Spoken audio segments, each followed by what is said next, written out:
Olá pessoal, eu sou a professora doutora Amanda Costa e a aula de Química hoje do projeto Reinventando o Brasil Enem 2023 é a aula 9 e vai falar sobre eletroquímica.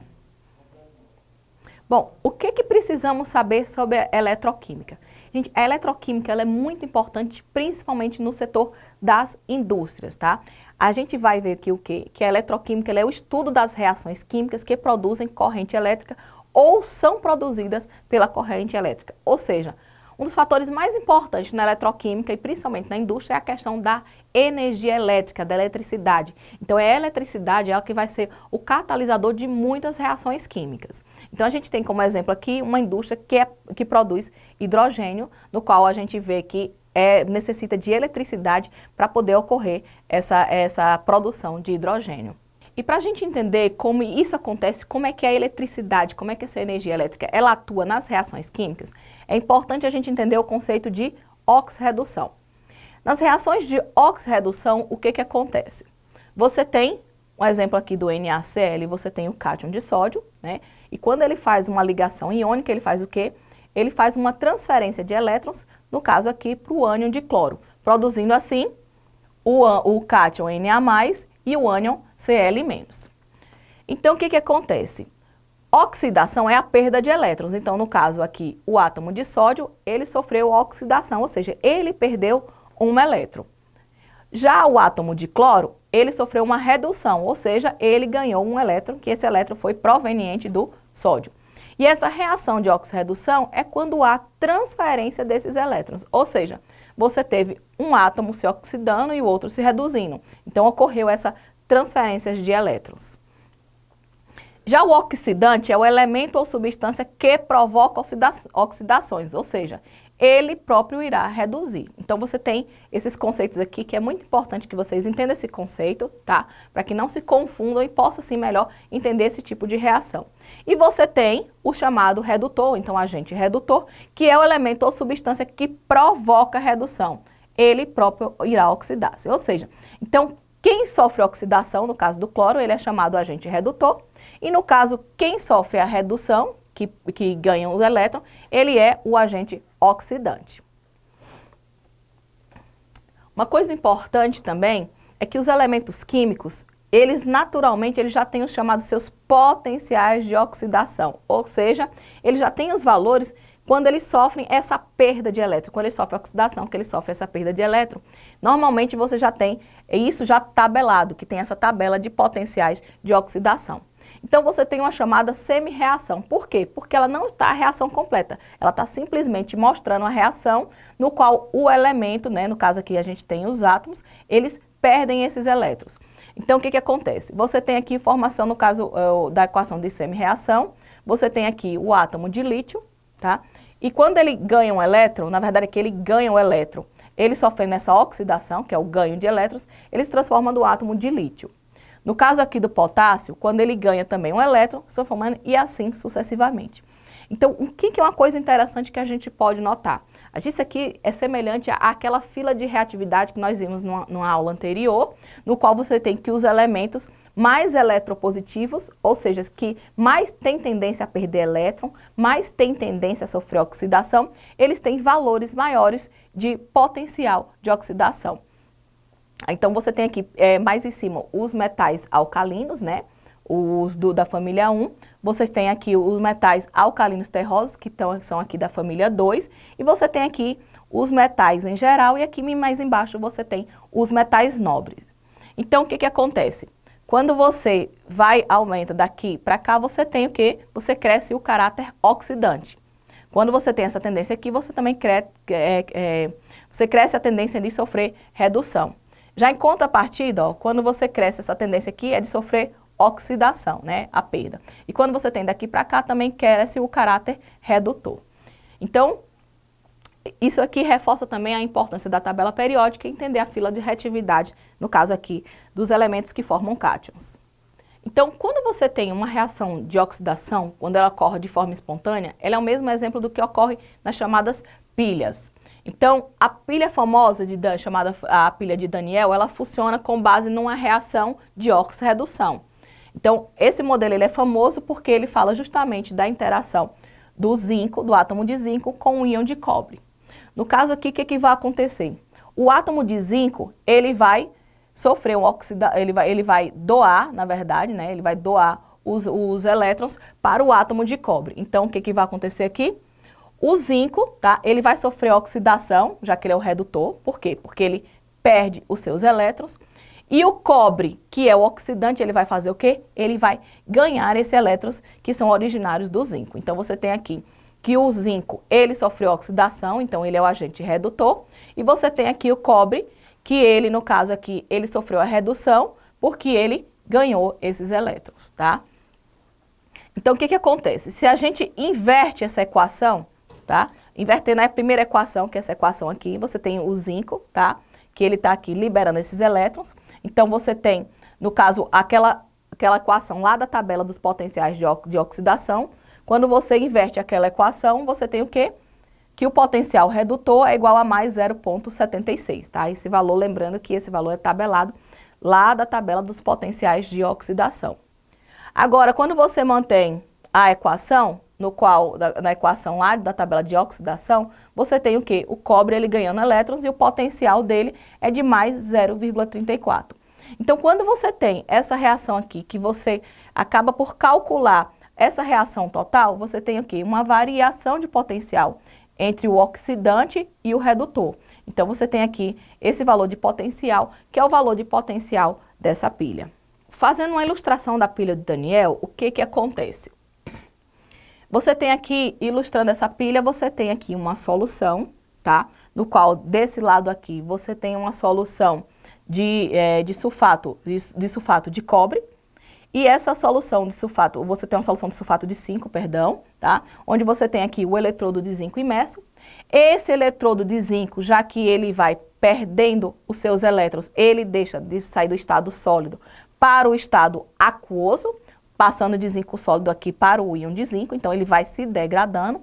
E do outro lado você tem uma reação, vamos dizer assim, inversa, onde você tem a solução aqui de sulfato de cobre, né? Aqui os íons, como é uma ligação, como é um composto iônico, eles estão dissociados. E você tem aqui que o cobre que está, né, o cátion de cobre que ele está em solução, com o passar do tempo ele vai se transformando no cobre, no átomo de cobre, e ele vai sendo depositado. Isso aqui funciona num processo espontâneo mediante uma corrente elétrica. Então, quando você tem aqui essa pilha e você tem aqui uma porcelana porosa, né, que seria uma membrana permeável, você tem essa reação aqui essa reação de oxidação. Então, o que é notado? Que a solução de sulfato de zinco, ela ficou mais concentrada. Por que ela ficou mais concentrada? Porque esse zinco aqui, ele está, né, se degradando e formando mais o sulfato de zinco. Então, essa solução está mais concentrada. Já que nesse caso aqui, a solução ela vai ficando mais diluída, porque o cátion aqui de cobre, ele vai se depositando. Então, essa massa aqui, ela aumenta, tá? E aqui, no caso aqui, ele é chamado cátodo, que é o lado positivo no caso de uma pilha, e você tem um lado do ânodo. Então, fora essas reações que estão ocorrendo aqui, o que acontece? Você tem também a transferência de elétron aqui, ó, do ânodo, que é o lado negativo, ó, você tem uma transferência de elétron, tá, para o cátodo. Então, essa transferência de elétron que possibilita, tá, que seja formado, no caso aqui, essa pilha de Daniel. E esse processo aqui, ele é espontâneo. Um processo espontâneo também bem conhecido é o processo de corrosão, tá? A corrosão eletroquímica tem vários tipos de corrosão, mas no caso da corrosão eletroquímica, ela é um processo espontâneo, tá? Passível ocorrer quando o metal está em contato com um eletrólito, onde acontecem simultaneamente reações anódicas e reações catódicas. Ou seja, quando você tem, por exemplo, a corrosão mais conhecida é a corrosão do ferro, né? Que ele vai sofrendo oxidação, ele vai criando aqui essa crosta. Então, a primeira associação que a gente se faz é com um tipo de corrosão chamada ferrugem, né? Onde você tem essa camada marrom avermelhada que se forma em superfícies metálicas, no caso aqui do ferro. E seu processo de formação é um exemplo de corrosão eletroquímica. Então, você tem aqui a reação de oxidação, tá? Então, você tem aqui o ferro, ele se degradando, ele transformando no cátion de ferro e liberando 2 elétrons, e você tem aqui a outra reação catódica, que é de redução, onde você tem a água, né, já que para poder ocorrer essa oxidação também precisa estar num lugar úmido, ou seja, na presença de água, tá? E essa molécula de água, ela acaba absorvendo 2 elétrons e acaba se degradando e fazendo com que isso aqui, né, tendo essa reação eletroquímica, essa reação de óxido de redução, onde você tem a formação do hidróxido de ferro, que no caso é essa substância aqui, que é caracterizada como ferrugem. Bom, e comparando aqui, a gente viu aqui que na pilha esse funcionamento é espontâneo, né? A gente tem aqui exemplo da pilha de Daniel. Esse slide aqui, gente, ele é muito importante, tá? Lembrando que eu estou trazendo uma revisão do conteúdo para vocês. Isso não exclui que você vai estudar, pegue algum livro para estudar, faça algumas questões, veja alguns exemplos, tá bom? Porque isso é muito importante para o Enem. E no caso aqui a gente tem a pilha, que ela é chamada funcionamento espontâneo, mas em contrapartida a gente tem a chamada eletrólise, tá? Que no caso o funcionamento ele é forçado, ou seja, quando você tem na pilha esse fluxo espontâneo de elétrons, você tem na eletrólise um fluxo de elétrons que ele é feito por um gerador. Ou seja, não é mais a reação química que possibilita esse fluxo de elétrons. Você precisa de um agente externo, no caso da eletricidade, tá? Para que essa reação ela ocorra. Então, quando você faz uma eletrólise, o fluxo ele é inverso. Então, quando você tinha aqui a reação espontânea, que você tinha o zinco fazendo a transferência de elétrons para o cobre, tá? Você passa a ter essa reação forçada. Então, no caso aqui, você tem o quê? Você tem o cobre passando elétrons por zinco, tá?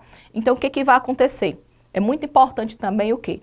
Quando você tem na pilha, né, nessa reação espontânea, você tem o polo negativo, que é o ânodo, é onde sofre a oxidação, né, é a perda de elétrons, e no polo positivo você tem o cátodo, que sofre a redução. Já quando você fala de eletrólise, já isso acontece ao contrário. O polo positivo vai ser no polo positivo que vai sofrer oxidação, porque ele vai ser forçado a ocorrer essa oxidação. E no polo negativo, que é o cátodo, vai sofrer a redução, tá? Então, tanto a questão da pilha como a questão da eletrólise, eles são processos inversos, pois um é espontâneo e o outro ele é forçado.